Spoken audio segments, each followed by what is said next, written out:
Should we take a look at the Daily Mail? And this is the Duke of Westminster who got married. It was a society wedding of the year, wasn't it? It was disrupted by Just Stop Oil protesters. What do you Absolutely make of it, Ben? disgusting.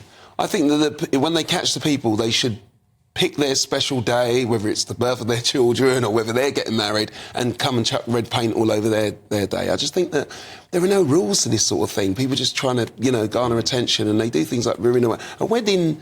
Should be sacred. I know it sounds like really weird, but there should be some sort of rules to things like that. No, it doesn't sound weird at all, Ben, because I think about if somebody, I'm not interesting to anyone, but if somebody had done that on my wedding day, the stress that you already experience on that day to make it go right for people, I completely agree with you, that is crossing the line for me. Yeah. And actually, I do have sympathy with environmental protesters, generally speaking, but not when they target people's personal celebrations. Nikki, this is over the line. They would argue, if they were here, that this guy's worth 10 billion quid. Sure. They need to make a statement about their claim that there's a climate emergency. They need to do their part to save the future of humanity. Of course. A bit of smoke at a wedding procession, isn't that a bigger deal? No, but I just think it's completely barbaric to somebody. For me, this is, if you take issue with him, go to his workplace and complain.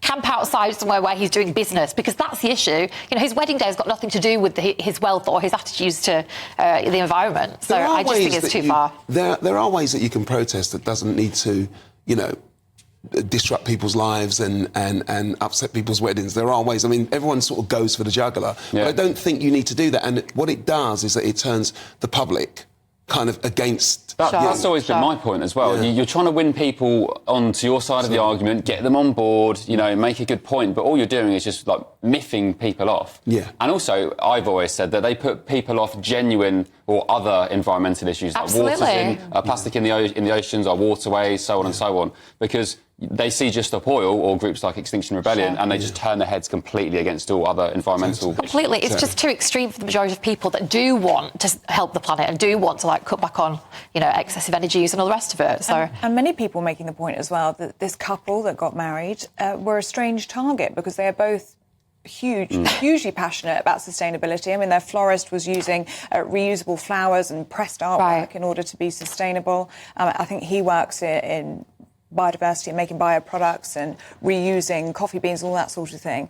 So it's a strange target in that sense. People who actually are trying to be sustainable, to target them on that. It's just for headlines. Share their life. That's the thing. They just want attention. And they thought it would make programmes like this and would be talking about it, and they think that brings attention, but it's... And I suppose in that sense they've got what they wanted. But for all the wrong reasons, so, We've caved into them. It was. Did you see much of the wedding yesterday? Any of the footage? It was the society wedding of the year, apparently, according to Cameron Walker. Just saw the pictures, yeah. I was a bit upset. Very glamorous. Invited, really. Well, although Joe Public weren't invited, they did. The bride and groom, the Duke and Duchess now of Westminster, they did pay for free ice cream for all of Chester. So there were 3 sites across Chester, one serving up single scoop lemon cheesecake ice cream and a nod to their wedding cake, which was quite nice. Wow, that's a sweet touch. He is worth 10 billion quid, so probably didn't spend that much. And nice small change. They did say ahead of their wedding that they didn't want any gifts because they quite literally have everything that money needs. Right, which is very,